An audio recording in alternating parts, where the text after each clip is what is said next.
C'est le temps de parler justement de faire la chronique du théâtre Cercle Molière pour parler de la prochaine pièce qui va être présentée dans son théâtre, et c'est la pièce Au Canada. T'es qui, toi? Et c'est dans le cadre, justement, du mois Noir et Fier pour le mois de février. Et pour en parler, on a Alison Palmer et peut-être bientôt, on sera accueillis aussi, on va recevoir aussi Ramatoulaye Shérif. Mais on va se lancer tout de suite dans la conversation. Alison, bonjour! Bonjour, Caroline. Puis bienvenue dans les studios pour nous parler de Au Canada. T'es qui, toi? C'est pas la première fois qu'on a mis sur scène cette pièce. Si je me trompe pas, ça a été présenté pour les jeunes il y a une couple d'années? Oui, ça a été présenté en novembre 2024 en tournée scolaire au rural Manitobain. Ouais, c'était originalement, on l'a créé pour les communautés rurales. Ouais, d'accord. Puis j'imagine que le retour a été merveilleux. Oui, c'était vraiment comme à tout le monde à qui j'ai parlé en personne, par courriel, par sondage. Vraiment, merci de commencer la conversation pour nous à l'école. Comme ça, on peut la continuer avec nos élèves. C'est ça. Ben, Au Canada, t'es qui, toi? C'est une création collective, n'est-ce pas? Vous étiez plusieurs mises ensemble pour la créer. Lassina Dembélé, toi aussi, Alison et Ramatoulaye, si je me trompe pas. Vous avez collectivement créé cette pièce. D'où est venue l'idée, justement, pour ce projet-là? Mais je pense qu'on avait toutes les trois une idée en même temps, mais vu de différentes perspectives, évidemment. Donc, moi, étant enseignante au rural, dans une communauté accueillante, Saint-Pierre-Joli, je commençais à voir cette initiative de la part de l'accueil francophone et du réseau d'immigration francophone de faire venir des familles au rural et d'ajouter à la diversité, qui est merveilleux. Par contre, je voyais aussi cette disons, hésitation ou ce malaise d'en parler dans les écoles, dans le sens que comment est-ce qu'on aborde le fait que mais moi je pratique la religion catholique, puis toi tu es musulman, ben ça veut dire quoi ça? Et puis moi je mange moi je mange certains aliments, puis toi t'en manges d'autres, moi j'écoute certaines musiques, t'en écoutes d'autres, donc ça peut normaliser ces différences-là entre l'un et l'autre. Ben c'est justement ça. Ça c'était ma raison de commencer dans la création du projet. C'est j'ai été voir Geneviève à ce moment-là. Je travaillais à programmation jeunesse, puis j'ai dit Geneviève, on a besoin de faire quelque chose pour commencer la conversation. Donc Geneviève m'a mis en contact avec Rama. Et Ramatoulaye est directrice et fondatrice de Africadi, qui a comme pour mission de faire rayonner la culture et l'histoire africaine ici au Manitoba français. Donc, c'était un mélange parfait. Rama, elle, voyait des situations avec ses enfants. Je crois qu'elle en a une peut-être qui est née en Afrique, mais une ou deux qui sont nées ici. D'accord. Donc, elle avait déjà le vécu de ce choc culturel pour sa fille. Elle avait apporté du foufou et de la sauce gumbo à la garderie, puis les enfants avaient dit « Ah, mais qu'est-ce que ça sent? » C'est quoi ça? Puis là, elle est revenue à la maison, puis elle voulait des sandwichs à tous les jours. Donc, Rama avait partagé un peu les difficultés qu'elle avait vécues comme parent de voir sa fille vouloir s'intégrer avec les autres. Ouais. Puis Lassina, ben moi, je le connais depuis longtemps. J'ai joué ma première pièce de théâtre au Chien de Soleil avec son père Daouda. Oh, wow! Lassina était tout petit garçon à ce moment-là, nouvellement de la Côte d'Ivoire. Et puis donc, Lassina, de son point de vue, ben lui, c'était vraiment d'un jeune qui est arrivé ici de la Côte d'Ivoire. Puis il l'a vécu, lui. Il l'a vécu, donc c'était un beau mélange, nous trois ensemble, je trouvais. Et puis, les idées, comme les histoires qu'on partageait, étaient tous aussi, c'est ça qui a fait l'histoire. Puis en plus, on est allés ensemble, on a dit, OK, il faut qu'on récolte d'autres histoires. Alors, on est allé à la FPFM pour une journée. On a passé la journée avec un tour de table avec une vingtaine de parents. Ils ont partagé leur vécu. Puis, on a eu, après un atelier avec leurs enfants. Donc, il y avait des petits-enfants de, je dirais, 4 ans jusqu'à 12 ans qui ont partagé leur vécu aussi. Puis après ça, on est allé à l'école Précieux Sang où il y a beaucoup de diversité. Absolument. versus l'école Réal Bérard, où on est allé aussi, où il y a vraiment, ça commence à se diversifier. Donc, on a récolté des histoires d'enfants de 3e à 6e année, puis on a fait des activités pour parler de la diversité, puis ça veut dire quoi pour eux, puis comment est-ce qu'on accueille quelqu'un de nouveau, puis comment est-ce qu'on pose des questions quand on est curieux. C'est ça. Parce qu'il n'y a rien de mal à avoir une curiosité, mais c'est aussi l'approche, comment aborder tout ça. Exactement. Une façon bien de le faire. Parlons de l'histoire. Au Canada, t'es qui, toi? On parle de jeunes coincés dans un autobus à travers une tempête. On aborde des grandes questions d'identité et de culture. Alors, qu'est-ce qu'on voit sur scène? Ben vraiment, le spectateur, ce qui est le fun, c'est qu'il fait partie de la pièce s'il le veut. Donc, notre scène est un autobus fictif qui est aussi rond. Donc, parce qu'on voulait aller avec le cercle de partage métis, le cercle qui représente aussi une boussole. Donc, on a les 4 coins cardinaux. Le cercle qui représente une horloge, le temps qui passe, qui représente une boussole. Donc, tout ça, on voulait intégrer avec ce symbolisme de cercle. Les spectateurs vont arriver, on va leur demander, pas tous, on a des sièges à l'extérieur, mais ceux qui sont motivés sont invités à porter un coussin puis des pantoufles et venir s'asseoir sur scène dans le bus. Et les comédiens vont jouer autour d'eux et entre eux. Ouais. Ah, génial! Oui. Ah, ça doit sûrement intéresser les jeunes. Je pense qu'il va y avoir des enfants qui vont vouloir être sur scène. Oui, et c'est très participatif dans le sens que on a Ousmane qui est comme le guide spirituel ou le griot de l'histoire. C'est lui le conte, lui qui fait le racontage et qui guide un peu toute l'histoire jusqu'à la fin. Et puis, il est aussi le conducteur du bus.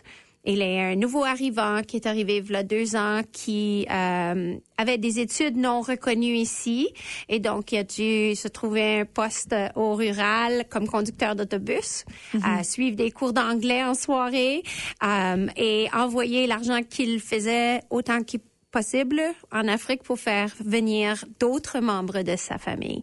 Donc, on a Ousmane qui guide ceux qui sont assis au centre. On a Amina, qui est sa nièce, qui vient d'arriver. Amina est jouée par Karam Daoud et Ousmane est joué par Alpha Toshineza. C'est important que je le dise. Oui, ouais. Je te ferai le dire après, mais c'est bien. C'est important que je le dise parce que on a vraiment la crème de la crème dans cette pièce. Oui. Puis Karam Daoud est marocaine, mais elle joue une fille métissée de l'Afrique qui vient d'arriver aussi sans sa famille. On est encore en train de prélever les fonds pour dans la communauté pour faire venir les autres membres de sa famille, qui est quelque chose que vraiment, moi, j'ai appris au cours des recherches de ce spectacle, parce que j'ai déjà rencontré des individus tout seuls, sans leur femme ou sans leur famille, et puis j'ai jamais compris, mais je savais jamais comment poser la question non plus. Pourquoi Où est ta famille? ou elle est pas avec vous? Oui. Puis, pour moi, ça m'a comme un peu permis de poser ces questions-là dans le cadre de la création. Puis je pense que c'est important de pouvoir faire ça dans une place pour pouvoir le partager, right?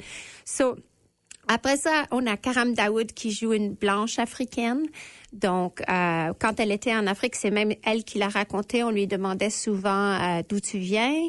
As-tu été lavé avec du lait?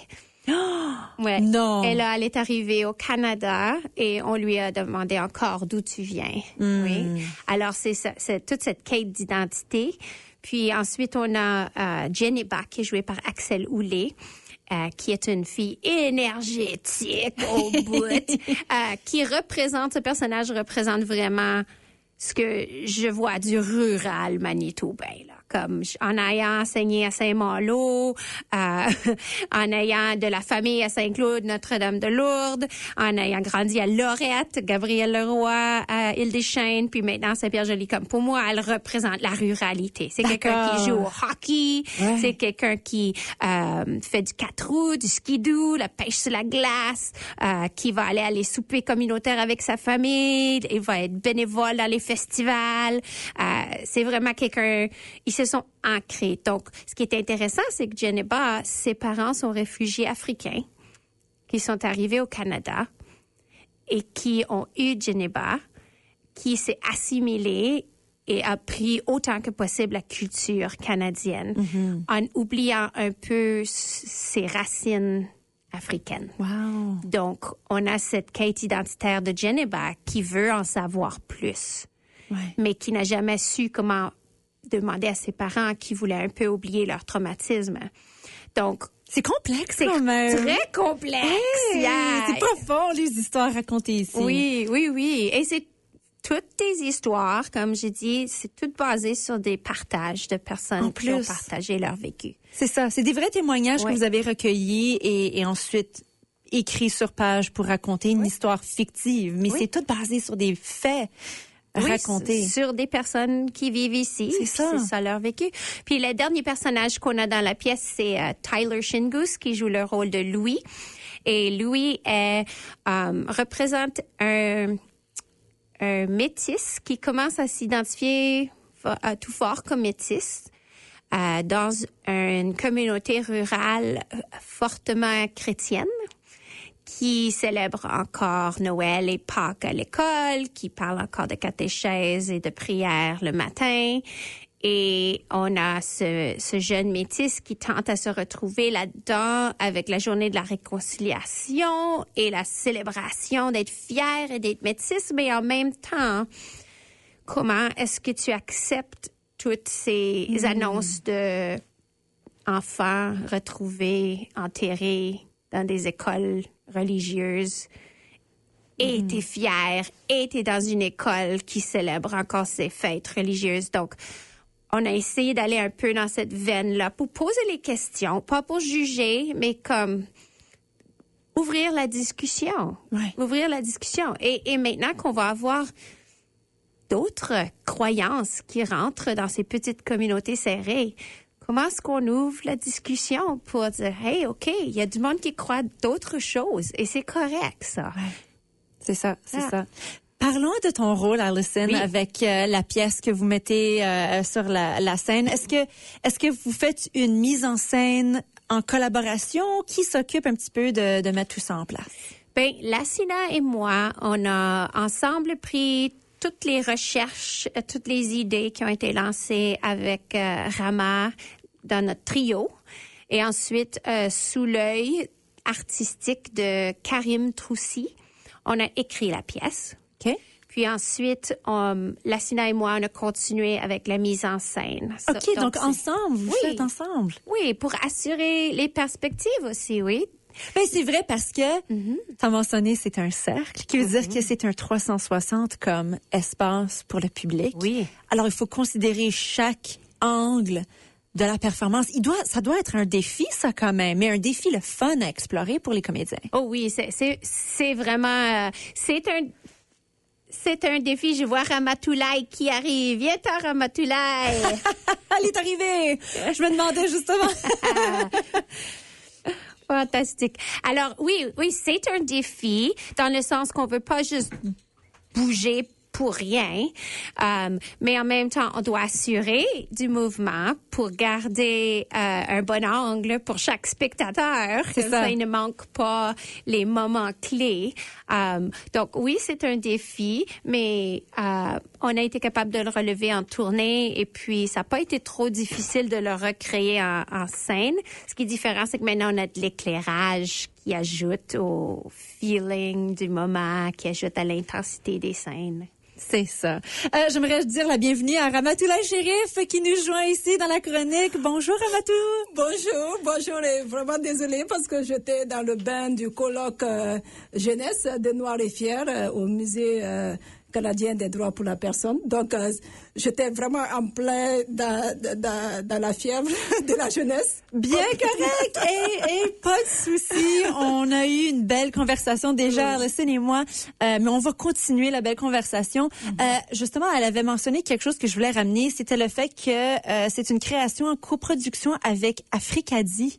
Et donc, moi, je voulais savoir que qu'est-ce que cette collaboration apporte à la pièce en termes de perspective artistique et culturelle avec Au Canada. T'es qui, toi? Oui, alors cette collaboration a commencé avec par un appel d'Alison qui m'a appelé un beau jour pour me parler de ce beau projet qui était en discussion au Théâtre Sec Molière que Alison même elle avait vraiment porté ça à cœur de mettre quelque chose sur place pour la diversité, mais qui touche spécifiquement la communauté rurale.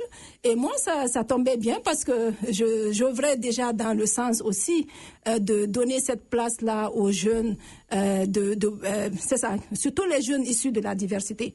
Pourquoi ça m'interpellait particulièrement? Parce que j'ai 3 enfants qui sont nés ici, qui s'identifient canadiens, mais avec des parents d'origine guinéenne. Donc, ils sont toujours tiraillés, en quelque sorte, entre les deux cultures. Et souvent, quand on leur pose la question d'où viennent-ils, ils ne savent pas comment répondre. Donc, ça tombait vraiment à bon point, parce que pour moi, ce projet ça servait de moyen de matérialiser vraiment tous ces sujets valeureux qui ont lieu d'être discutés. Absolument. Le titre de la pièce, Au Canada, comme si on commençait l'hymne national. Puis ensuite, on pose la question, t'es qui, toi? C'est quand même juste dans le titre, je trouve que c'est déjà un message profond. C'est une grosse question qui se pose sur notre identité. Comment est-ce qu'on approche ça dans la pièce? Ou puis, est-ce que c'était... J'imagine que oui, mais c'était intentionnel d'avoir ce titre-là pour la pièce? Ben, les choses changent, le Canada change, donc même, tu sais, le simple fait qu'on appelle encore le Canada et pas Canada. Oui, il y a beaucoup de questions qu'on s'est posées en écrivant cette pièce. Et c'est quoi? C'est qui le Canada? Qui est le Canada? Le Canada, si on veut définir un Canadien, c'est quoi? Ouais. Oui, donc ça vient vraiment de cette question-là qu'on se posait en écrivant, et puis la quête d'identité d'un Canadien. C'est ça. Et l'environnement où se situe la pièce, c'est justement, on se retrouve avec des étudiants qui viennent d'un background très diversifié. Tout à fait. Ils sont dans une tempête, doivent attendre, le temps passe. Quel meilleur moment avoir pour rentrer dans une grande discussion sur l'identité, c'est ça? Oui, tout à fait. Et puis, c'est ça, comme quoi ça prend parfois des situations chaotiques pour se parler. C'est là où ressortent un peu des messages les plus impactants. Et les jeunes, ils avaient vu que ils s'ennuient vite, comme chez les jeunes, ça s'ennuie. Donc, il faut trouver des choses à faire. Et la chose à faire, c'est de se parler et de commencer déjà par justement ces affaires qui nous choquent, qui créent vraiment une tension. Donc, partir des situations inconfortables afin d'être confortable en quelque sorte dans notre inconfort. Donc, comme quoi il est nécessaire de passer par ces discussions-là. Donc, et moi, ce que je trouve vraiment intéressant à travers la pièce, qu'on soit jeune ou adulte, en tout cas pour moi, ça fait une dizaine de fois que je regarde, je dis, mais après tout, cette pièce, c'est plus pour les jeunes, mais pourquoi je me sens tellement attachée, puis que je sens que cette pièce me parle en quelque sorte. Donc, oui, c'est ça. Oui. Si on retourne sur le sujet de Au Canada, une chose qui me frappe toujours est juste simplement notre hymne national qu'on force les élèves à chanter à chaque matin. Premier vers, Au Canada, terre de mes aïeux. Les aïeux à qui maintenant en 2026? Ton front est saint, de fleurons glorieux, on porte une croix. Le Canada est encore en train de célébrer certaines choses que, tu sais, on va dire, on veut faire la réconciliation, on veut accepter la diversité, mais il y a certaines choses encore très limitantes, on rentre dans une boîte, puis c'est ça, un Canadien. Ceci questionne cette idée-là. Oh, yeah. Voilà. Tout à fait, tout à fait. Donc, on disait comment cette pièce avait été originalement présentée dans les écoles pour les jeunes. Maintenant, on a la chance de le voir comme public général le 6 et 7 février. Qu'est-ce que vous espérez que retienne le public en voyant cette pièce? Surtout en ce mois ici, pendant le mois Noir et Fier. Ramatoulaye? Alors, oui, comme je le mentionnais tantôt, moi, vu déjà que ce sont les deux représentations sont misées sur le grand public, que vraiment, comme les adultes en ressortent, déjà inspirés. Et une fois, et j'ose croire que une fois que les adultes sont inspirés par le message, ça peut servir de pont aussi pour les jeunes. Mm-hmm. Donc,